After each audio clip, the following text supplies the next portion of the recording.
Hello, everyone. I presume everyone's flooding in now. So welcome. I'm Sarah, part of the Spamhaus and abuse.ch team.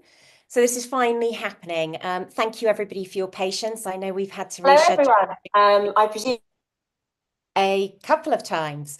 Not sure what happened there. You got to love these live things, don't you? Because all technical things, even though you've done dress rehearsals and dry runs, it still goes wrong. Doesn't matter. Let's keep going. So as I was saying, this has happened a little later than the advertised 23rd of June, but we're here now, and I'm really pleased to say I've got Roman Hüssy, who's founder and general all-round rock star of abuse.ch. Hi, Roman. Thank you very much. Hi, Sarah. Hi.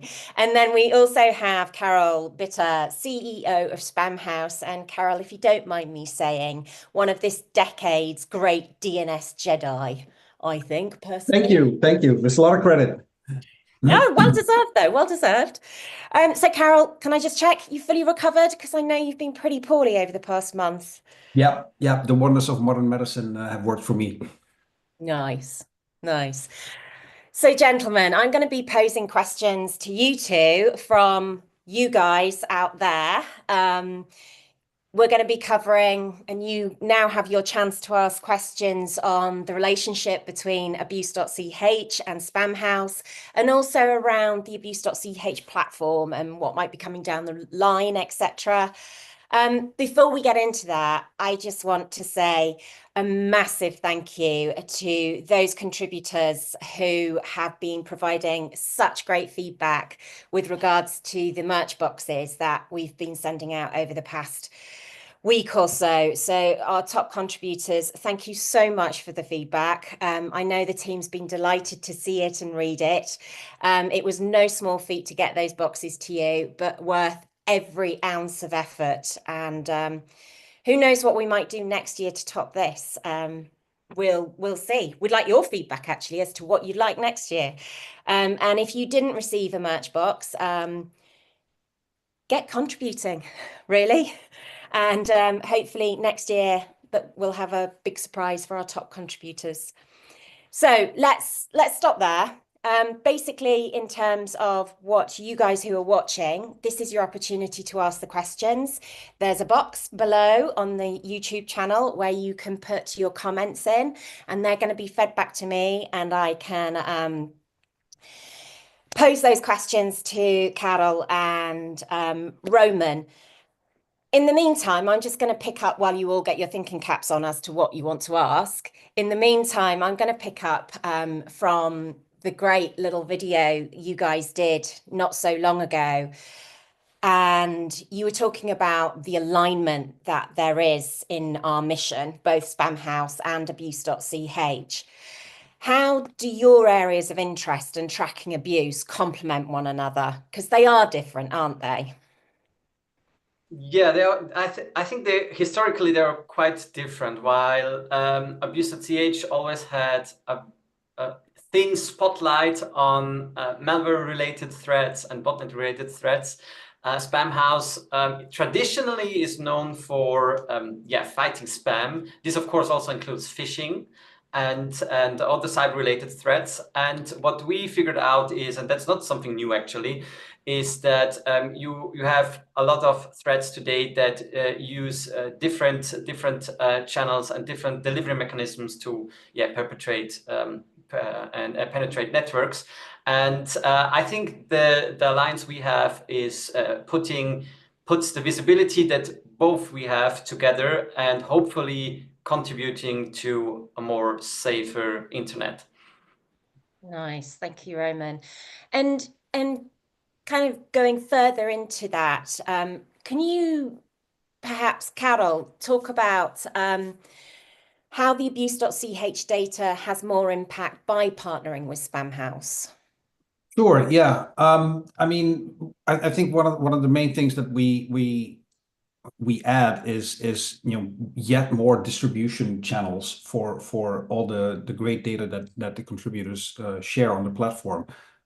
Everything that reaches the abuse.ch ecosystem, we pick up and we tie where possible and where it makes sense to things we already have.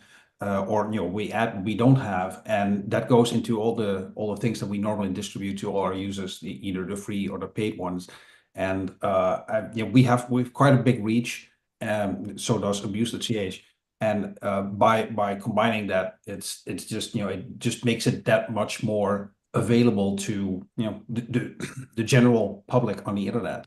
And I think to me that's one of the key things. And to what Roman said, where our focus traditionally has been a little bit separate. If you look at more modern, the way most threats these days happen, there's just so much overlap between what we do. And email is not just email anymore. There's usually with all the bad things, there's some malware somewhere involved. And a lot of malware still gets distributed through email channels. So there's a lot of the more time we spent together over the years, the more we said, it usually turns out that I have half of the puzzle and Roman has half of the puzzle, and that it's just a no-brainer to not work together more closely. Yeah, and in terms of the data, I mean, you've talked about we have a focus being Spamhaus having a focus on email. However, it's not just email that the data sets protect in terms of Spamhaus, is it? There's DNS firewall, etc., which is used by major ISPs. Do you want to just give a bit more information around that and how that data can? Yeah, sure. Yeah, because I mean, obviously, because of the name that we have, people often think about that we only do email. Well, yes, we do a lot of email, but we've been doing other things, and the DNS firewall that you mentioned is a really good example of that. That we've done for many years, that are pretty widely deployed as well. We have specific data sets that are more used, at a network level to protect, end users, corporations, networks, etc. And that's, I think, where something that a lot of people don't know, where the abuse.ch data makes that much more of a difference. Yeah, thank you. I actually, to maybe go a little bit more into detail there, I think what many people don't know is that the influence that we, with our partnership, has. So to give you one specific example, if a user may report a malicious domain name to ThreatFox or a malware payload delivery website to URLhouse, that actually means that the data goes to Spamhaus. And this does not only mean that the commercial products get enriched by the data, it also means actually that, for example, when talking about domains, there are large registries that operate specific TLDs, and they trust in the data that Spamhaus provides. So subsequently, what that means is the data comes from abuse.ch, from the contributors. It goes as a signal into the magic universe of Spamhaus, and eventually the domain name will get flagged as malicious. And what this does mean is that the registry will get a heads up, and the registry will hopefully suspend the domain name. So this subsequently then doesn't not only have an impact for users of Spamhaus products or abuse.ch products, it has an impact for everyone, no matter whether you are a customer or not, right? And I think that makes the partnership and the alliance we have, and also the position that we have, quite unique. And we can ensure that users who are contributing stuff do not only support like a commercial interest that we have, they really add value to the cybersecurity of everyone. And I think that's something that really motivated me in the past, and what still motivates me today, and hopefully also motivates our top contributors, right, to share data. Sharing is caring. Absolutely. And really, community, you're touching on community there, Roman. The community is at the heart of this alliance, it feels for me, without a doubt. Can you go into a little bit more detail, Roman, in terms of what the community means to you?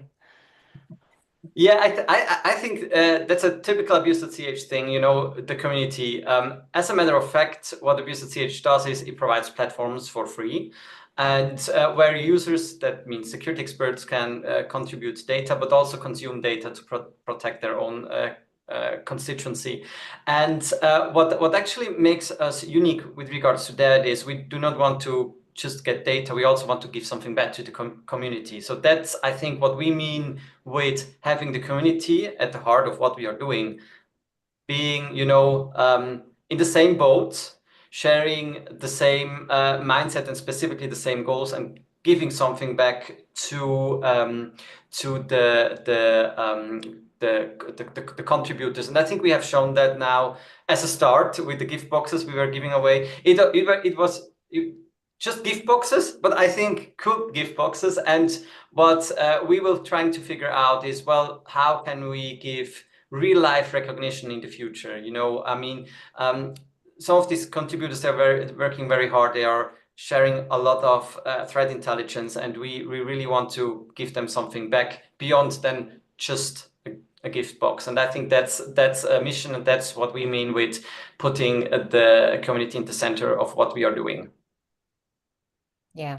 And not only kind of, you know, the gift boxes, etc., but there's now a Slack channel, I believe, and we're trying to encourage that two-way dialogue, aren't we, with our contributors, which is really, really important. Really important.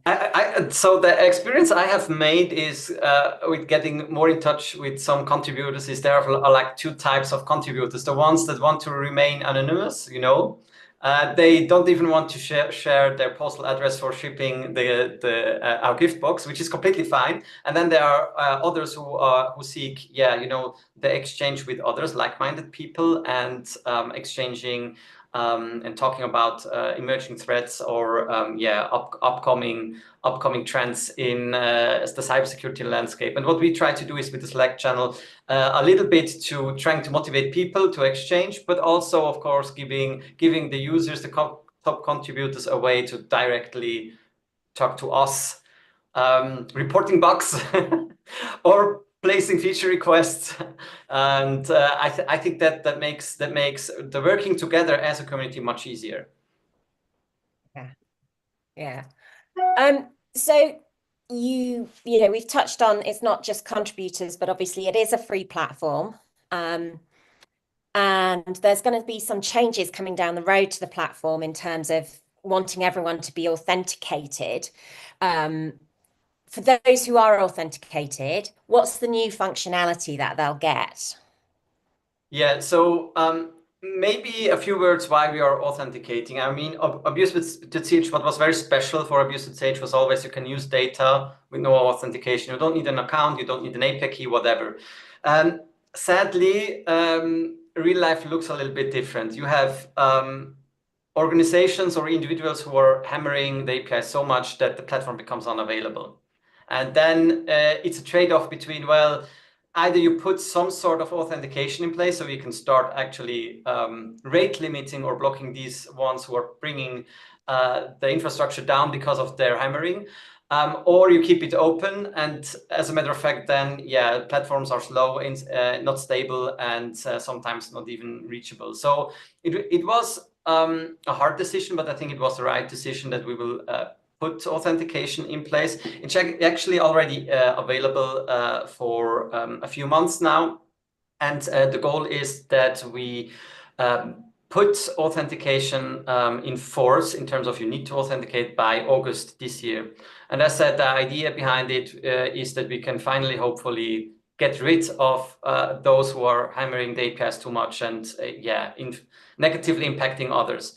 The good news is that along with the authentication we are putting in place, it's taking and giving, you know, giving and taking. We also want to come up with new features that we will make available for authenticated users only. So, for example, something that has been requested many times is a false positive list, because abuse.ch is a community thing, so false positives happen. Sometimes, even though if you are a security expert, sometimes, yeah, you maybe report something that is legitimate. And we were not really transparent with regards to how many false positives are being reported to us and which data is being removed because it's false positive. And we want to be that transparent, so we will implement a false positive list.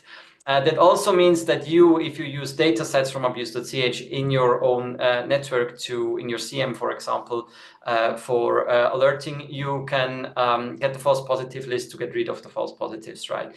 That's something we are working on that should go live in a little bit more than a week. And there's much more to come. So, for example, on URL House, we will have live.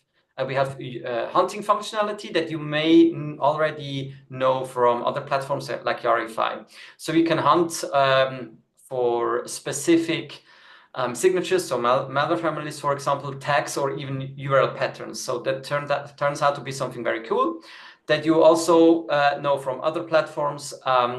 While you can search these days already for this kind of things, in the future, you will be able to get alerted. So you subscribe to an alerting and then you get an automated email, for example, when a URL gets reported to URL House that matches a specific pattern, or a payload gets delivered that is flagged as Darkgate or whatever, right? And that's another very cool feature we are going to enroll very soon. And there's plenty of more just to mention another cool feature. So for those of you who are using Yarify for matching files against Yara rules, so far, if you wanted to perform a rescan of a file, you actually had to re-upload the URL, the file to Yarify. And when you're authenticated in the future, you can actually do this out of the UI without needing a copy of the file, and you can perform an immediate rescan. And the cool thing is, the same feature is available on URL House as well. So you can go through the URL, the URL House UI, and perform a rescan or a refetch of a malware URL on URL House, and that immediately. And that's, I think, some very cool features we have been working on, and I'm excited to have them going live very soon. Yeah. And very soon, is it the 25th?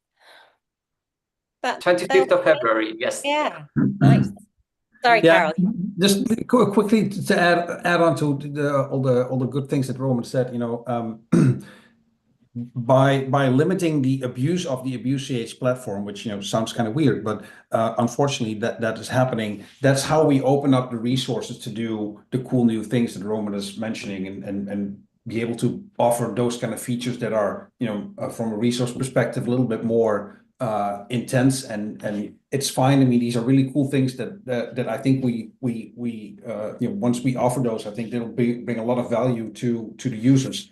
And it's just that, you know, we want to make sure that they're not being abused, and by that kind of thing, bring down the platform for everyone, because the moment that happens, it's just a bad experience for every user. And so that's why you know, the authentication is an important part of the strategy, to be able to build out the platforms and offer these you know, newer features that are, you know, a little bit more complicated from a technical nature. But yeah, once we have those resources available, we can do those kind of cool things. And Carel, this is something that Spamhaus has done before, isn't it? Yes, yeah. I mean, so for those who don't know, Spamhaus started, you know, over 25 years ago as a completely free for everybody thing, and you know, after a while, we ran into sort of the same issues that Roman is having, where you know, you have people who take, and that's fine because that was the intended users of the thing, but you also have people who take too much, and you know, when that starts to bring the whole platform to an unstable state, it becomes a bad experience for everyone. So you know, we have I think we've navigated that quite well, where we've come up with a model where you know, it is still free for as many people as it can. I mean, this is the DNA of Spamhaus, is to give away as much usable you know, reputation, threat intelligence, etc., all, you know, security related data to as many people as we can, for free for the taking. We believe that you know, security is not something that should be paywalled, at least not for, you know, the majority of the world.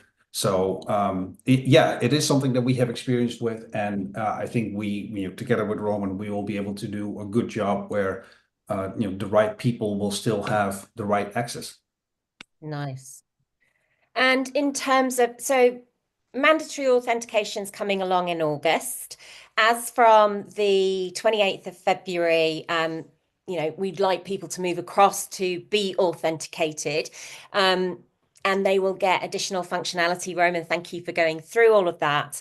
And obviously, if people are contributing, there'll be no limit to the access of data they're getting, I guess.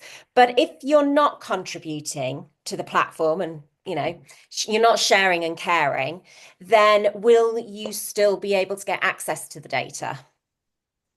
So the idea is to follow a similar approach as Spamhaus did many years ago. So the data should be, for a normal usage, should be available for free, although you need to authenticate. If you are hammering the API, or if you are over querying it, how we label it, there are two ways. You subscribe. That helps us to actually fund the infrastructure, because there's a huge infrastructure and development effort we need to give. And that's so far I did most of my time in my spare time. Or you contribute to the platforms. So the idea is for those who are contributing, nothing will change anyway. For those who are not contributing, it shouldn't be a primary issue unless you are really querying the API hard. And for that, we will have a dedicated API, which is some good news. It will be subscription-based, but it will be a unified API. So for those of you who are using the abuse.ch APIs, they grow over time. They have different formats and different way to interact, which is a mess. I know that for a long time, but the good news is with the new API or the additional API, the subscription-based API, you have sample code and the APIs are unified. So you don't have to, in one example, send form data, and in the other example, you need to send to the other API, you need to send JSON data. It will be unified. So hopefully that makes the integration even easier. And this will launch in August this year. Excellent, thank you. So we do have a question that's come in. Interesting question, but I'm going to pose it nevertheless. I think I know what the answers are going to be. Hey, why do you put the pressure on the small actors and not the big ones who host thousands of malicious clients? Are you paid by the same actors? The question is a bit what does a person mean with clients? I'm not 100% sure. So what. I think they're saying pressure is put on small threat actors rather than pressure being put on the bigger threat actors.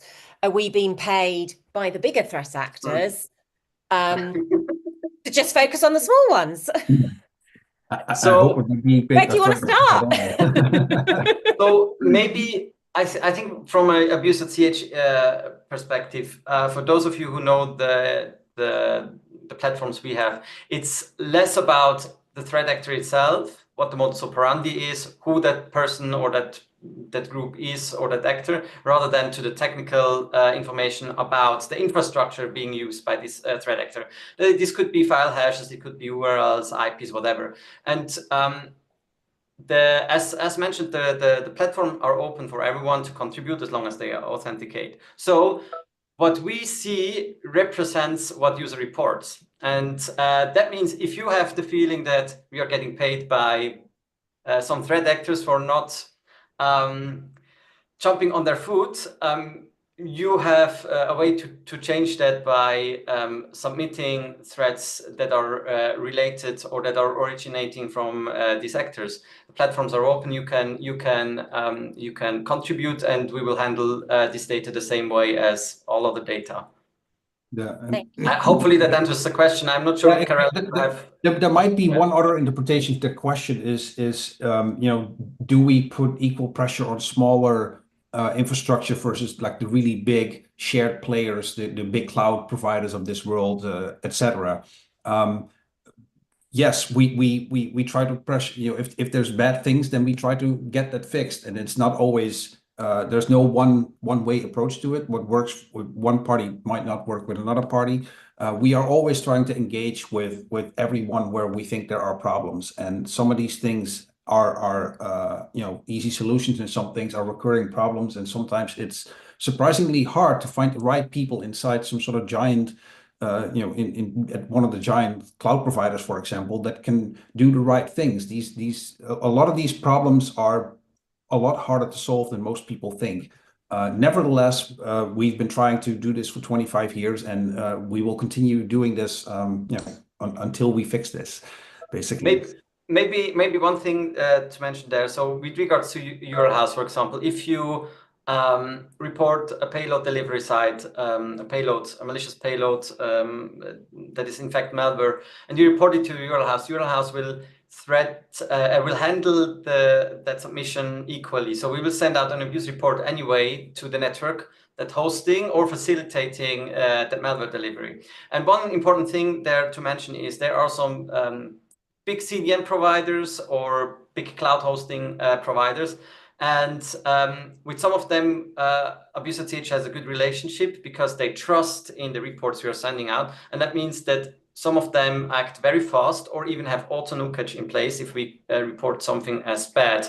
And what differentiates these reports from others is that some of them provide, for example, anti-abuse API access to URL house, and also for some other platforms where you can directly create a ticket in an automated manner. That's easier for us because we don't need to send emails, and at the same time, it's easier for the CDN or cloud provider because they don't need to trying to automatically and defang URLs in emails, in abuse emails we send them. So I think we are fair with that regards. Of course, that doesn't necessarily mean that immediate action is being taken. We are working towards that, and yeah, you always have like actors who don't care. That's part of the game. And the question there is it up to us to solve that, or for the local government to put regulation in place? Thank you, gentlemen. Next question in is, will we ever see a platform that focuses on phishing similar to Fish Tank, or does abuse.ch focus solely on malware? That's a very good question. So it's actually on my feature list to add phishing URL support to URL house. For those of you who are contributing to URL house, you noticed so far you can just choose malware download. The thing is, we need to tackle down the phishing problem completely differently than the malware problem, because malware-wise, you get a payload that's usually a PowerShell script, Office document, or a JavaScript file, or a PE executable. But when it comes to phishing, it gets a little bit more complicated, and you need to have the right user agent, usually the right geolocation, and so on and so forth. So we want to go there. It's a bigger project, and there is no timetable for that. But the good news is there is also a portal from Spamhaus where users can actually already today report phishing URLs directly to Spamhaus. And this then directly is being handled similar to the data that Spamhaus obtains from abuse.ch. So if you have phishing URLs and you want to report them, or other things that are not covered by abuse.ch yet, you can directly report them to the Spamhaus portal. Maybe Sarah or Carel, you can say a little bit more about that portal that I've just mentioned. Sure. Yeah. I mean, we do just like abuse.ch. We are also community focused, community inspired, and we are always open for the wider internet community to report things that they think are bad to us, and we will we will add that into our data mix, and it's a great way of getting signals that we otherwise might not have seen because of the geo or whatever. Things that get submitted there get processed by us, and we add it to the relevant data set. We report it to ISPs, we report it to networks. So it's basically the same sort of process that you work for abuse.ch. It's just a little bit wider than just malware. And that segues me beautifully into the next question that's come in, actually from a Spamhaus Threat Intel contributor. So someone who's contributing to the Spamhaus portal. And he's asked if there's any plans on more statistics, insights for reporters about their reported data, and I can answer this one. There is plans. There absolutely is. They're not going to happen right away, but it's definitely in the roadmap.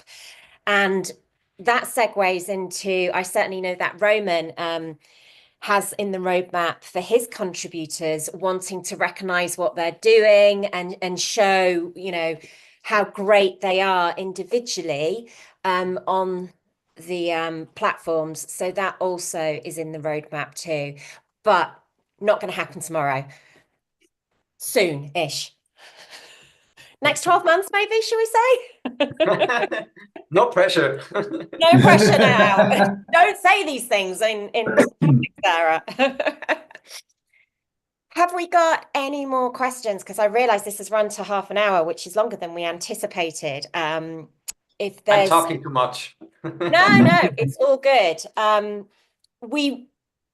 Had we not talked so much, I probably would have flipped it and asked some questions of our audience. But please get into the Slack channel, and we'd love to reach out. We'd love to find out more from our contributors, both from the Spamhaus side and equally from the abuse.ch side, in terms of what you want to see from the platform, how you want to be rewarded, your ideas. You know, you're the audience. We'd love to hear from you more. So please reach out to us with feedback. The more the merrier.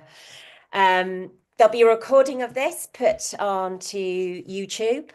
And I just want to say thank you to everyone for taking the time to join us today. And Carel and Roman, thank you so much.